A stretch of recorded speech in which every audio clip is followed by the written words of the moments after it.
하고 이에 부수되는 행위를 한 것에 불과하고 공산혁명이나 무장봉기를 기도 선동한 것도 아니기 때문에 대한민국의 정체성 유지에 심대한 위험을 초래했다고 보이지도 않는다. 그래서 전부 집행유예를 보여줬어요.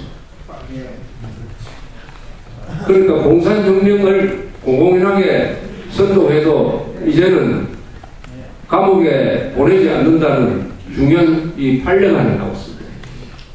근데 여기에 판결문은 이런 판결문은 쓰면 안 되죠. 집행유예를 풀어주는 것이 남북 교류에 뭐 유익하다든지 외부의 한국 사회의 민주성과 다양성을 알리는 데 도움이 된다. 이거는 판사가 생각할 일이 아니고 이런 걱정을 하는 사람은 다른 사람들이 해야지. 판사는 법에 의해서 엄격하게 판단을 해야 되는데 이런 가당차는 고려까지 해가지고 풀어줘 버렸습니다. 이게 친북 좌익 세력들한테 어떤 메시지를 던지느냐 하는 것이죠. 그래서 자유를 파괴하는 자유를 주겠다. 반역자들한테 마음대로 선전활동을 할 수 있는, 여기서는 무장봉기를 한 것도 아니니까 별 문제가 안 된다는 식의 이야기를 하고 있습니다. 아니, 무장봉기를 해야 꼭 문제가 되고, 무장봉기를 추진하기 위해서 그 전 단계로 의식화를 하는 작업은 문제가 안 됩니까? 이게 결국 악화되면 무장봉기로 가는 것이지.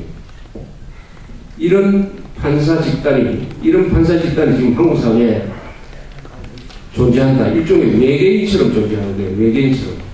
한국 사회의 이 긴박성이라든지 아주 또 전쟁 중이라는 이 한국의 현실을 떠나서 마치 어디 천당에 있는 것처럼 생각하면서 이런 관념의 유희를 즐기는 판사들이 있기 때문에 우리가 자유와 평화를 누려도, 번영을 누려도 이게 하시면 안 된다. 여기에다가 또 공무원은 요새 뭘 하느냐. 지난 23일 충북 옥천에서 이번에 말썽을 부리고 있는 통합공무원 노조 간부 토론회가 있었는데 국기에 대한 경례와 애국가를 거부한 채 주먹을 휘두르며 투쟁을 선동하는 임을 위한 행진곡을 불렀다. 공무원이 국기와 국가에 대한 경례 제창을 거부하면 그게 공무원이 아니잖아요. 공무원이 아니라 그건 국민도 아니죠. 국민. 정상적인 국가면은 이것 하나만으로 저건 파면 아닙니까? 파면. 그런데 이 사실이 이렇게 보도돼서 그렇지 이미 공개의 사실입니다. 옛날부터 이렇게 해왔어요. 우리 정부가 이 사실을 모르고 있었다고 하면 그건 거짓말이고, 알면서도 그동안에 공감을 준 거지.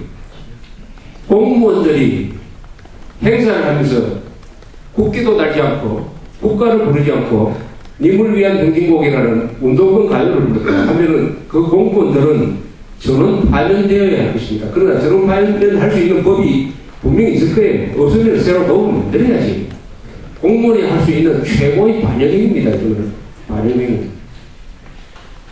그러면 공무원하고 판사라고는 자유민주주의 체제를 수호하는데 또 그 수호하라고 월급을 받는 사람들입니다. 그 사람들이 자기가 돈을 벌어서 먹고 사는 게 아니고 국민들이 내는 세금을 가지고 먹고 사는데, 우리가 세금을 내서 공무원들을 먹여 살린다. 판사들을 먹여 살리는 제1임무는 우선 북한 노동당 세력으로부터 대한민국을 지켜라는 명령 아닙니까? 지켜라는. 그것을 이렇게 명백하게 거부를 했다. 이게 선진국이면 선진국일수록 이런 것은 허용이 됩니다. 선진국일수록 이게 허용이 돼요. 그러나 대한민국에서는 여기에 지금 손을 못 쓰고 있다. 판사와 공무원이 이런 짓을 하는데 앞장서고 있으니까 오늘날 한국이 누리는 이 번영과 평화가, 자유가 아직도 불안하다. 선진국에서 일어날 수 없는 일이 한국에서 일어나고 있다. 이 부분 때문에 우리가 인류국가로 가는데 걸림돌이 딱 생겼다. 정상적인 국가에서는 왜 이런 일이 일어나지 않느냐 하면은, 이런 일이 일어나면은 전 국민이 벌떼처럼 일어나기 때문에 전 국민이 일어나고 언론이 일어나고 정당이 일어나고 대통령도 화를 내고 국무총리도 화를 내가지고 도저히 이런 일을 할 엄두를 못 내는 것입니다. 그런데 한국에서는 이런 일이 보도가 되어도 흥분하는 사람이 적어요. 화를 내는 사람이 매우 적습니다. 화를 내는 사람이 매우 적다. 국민들 중에서. 이걸 보고 잠이 안 오는 사람이 많아야 그게 인류국가예요.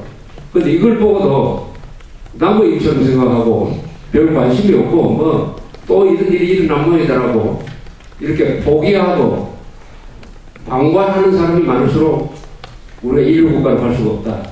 결국은 국민들이 체제를 위해서 행동할 수 있느냐? 행동할 수 있느냐? 행동하지 않는 민주사회에서 행동하지 않는 구체적 행동으로 바깥으로 그 행동을 표출시켜서 한국 사회에 영향력을 행사하지 않는 사람은 없는 것과 마찬가지입니다. 그러니까 시민 대접을 받지 못한다. 판결문을 쓴 판사 이걸 공개할 수 없습니까? 우리 그 기자부가 그래도 그 올려달라고 그랬어요. 그 판사 이름하고 판사 주심하고 배석 판사하고 그 재판장 이름을 써가지고 올려달라고 그랬습니다. 그래서 저 사이트에 아마 오늘 오후에 올라갈 테니까 그쪽으로 전화를 해가지고 아주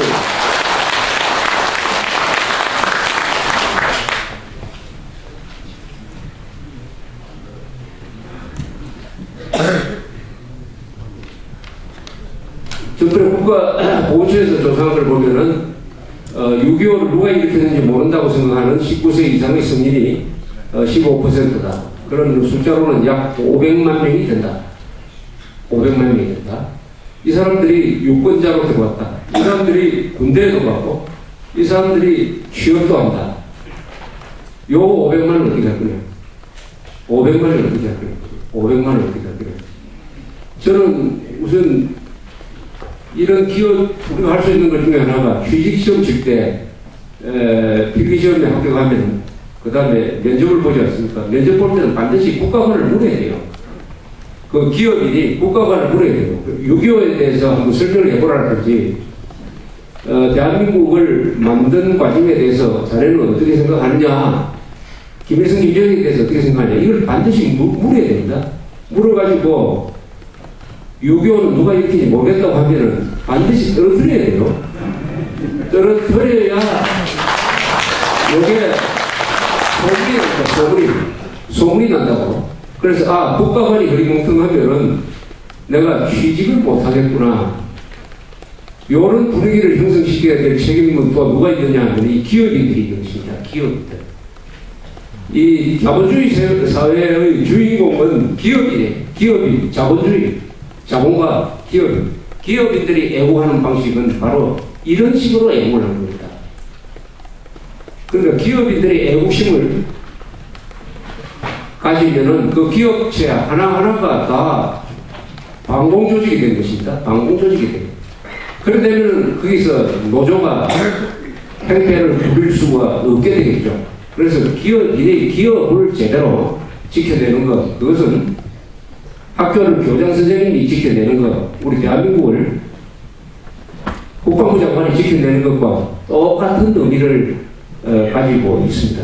그러니까 우리 기업에 활동하시는 분들이 여기서도 지금 많으신 것 같은데, 그리고 또 한 달이 건너면 다 기업체 사장님들하고 연결되는 분들이니까 그런 분들한테 당신이 애국할 수 있는 방법은 면접시험 볼 때 6.25에 대해서 잘 모르는 사람을 떨어뜨려라.